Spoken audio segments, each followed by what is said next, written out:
Hello everyone, I'm Nazarat Fatima. Welcome to Live Law. As you're aware, the President of India on December 25 gave her assent to the three new criminal code bills, which Parliament recently cleared. These three new laws, the Bharatiya Nyaya Sanhita, the Bharatiya Nagrik Suraksha Sanhita, and the Bharatiya Sakshya Sanhita will replace the Indian Penal Code, the Code of Criminal Procedure, and the Indian Evidence Act of 1872. In this video, we'll talk about the Bharatiya Nagrik Suraksha Sanhita, which has, among other changes, introduced the provisions of zero FIR, EFIR, and preliminary inquiry before the registration of FIR in certain cases. So let's first talk about zero FIR. Beginning with the zero FIR, let's first try and understand what this means. A zero FIR can be registered in any police station where information about a cognizable offence, which is where a police officer may arrest without a warrant, is received irrespective of its territorial jurisdiction. Thus, in other words, a zero FIR can be lodged at any police station irrespective of where the incident has taken place. After registering the FIR, the police station is then required to transfer the relevant documents to the police station which has the jurisdiction over the matter. The concerned police station then numbers the FIR and investigates the case. While Section 154 of the CRPC provided for the registration of an FIR, the corresponding provision for the same in BNSS is Section 173.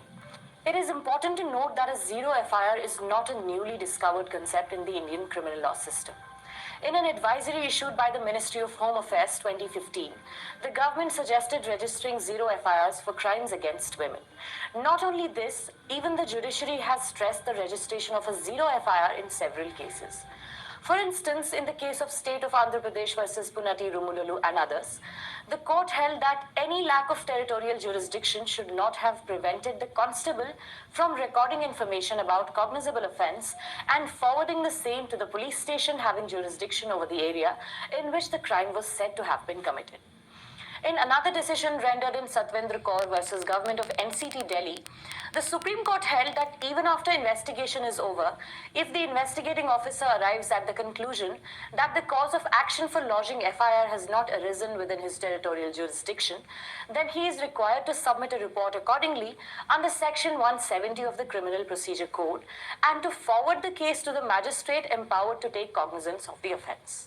BNSS has now given a statutory mandate for zero FIR. Now let's come to EFIR. Section 173 also provides for registration of the FIR electronically. However, the signature of the person giving such information is required to be taken within 3 days before the EFIR can be taken on record.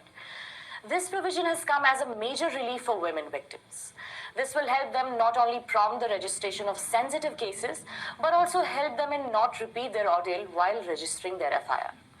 In this regard, it may also be noted that the Parliamentary Standing Committee on Home Affairs, in its review report of the bill, acknowledged the positive impact. However, at the same time, the committee also opined that such online or electronic registration should be allowed only through modes specified by the state. If left unregulated, it would be technically and logistically challenging for the police. It would also be difficult to track and manage the multiple FIRs filed.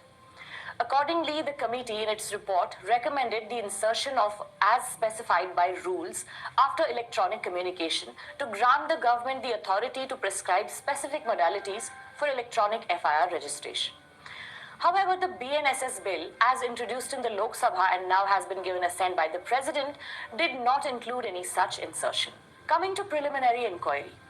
Apart from this, Section 173, Clause 3 of BNSS has given statutory recognition to preliminary inquiry for cases punishable with 3 years or more, but less than 7 years.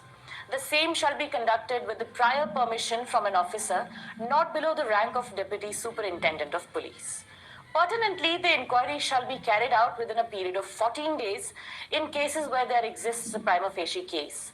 However, in cases where the prima facie case already exists, the officer is required to proceed with the investigation.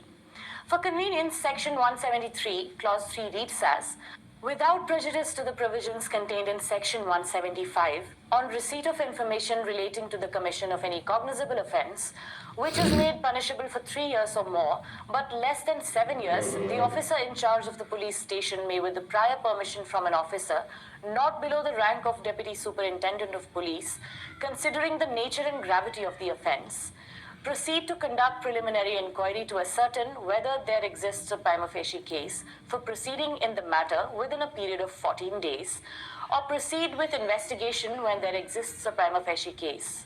In this context, it's important to note that the Supreme Court, in its landmark decision of Lalita Kumari versus Government of Uttar Pradesh, had categorically held that the registration of FIR is mandatory if the same discloses commission of a cognizable offence.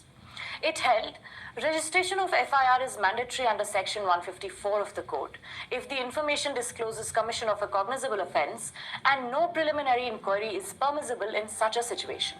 If the information received does not disclose a cognizable offence but indicates the necessity for an inquiry, a preliminary inquiry may be conducted only to ascertain whether cognizable offence is disclosed or not.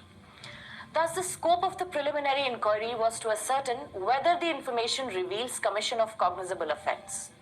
However, as per the new provision, the threshold for conducting preliminary inquiry is of prima facie case. According to Lalita Kumari, the category of cases in which preliminary inquiry may be made were matrimonial disputes or family disputes, commercial offences, medical negligence cases, corruption cases, cases where there is abnormal delay or latches in initiating criminal prosecution. For example, over 3 months delay in reporting the matter without satisfactorily explaining the reasons for delay. That would be all for this video. We hope you like our content. If you do, please like and share our videos. Also subscribe to our channel on YouTube and don't forget to press the bell icon for notifications.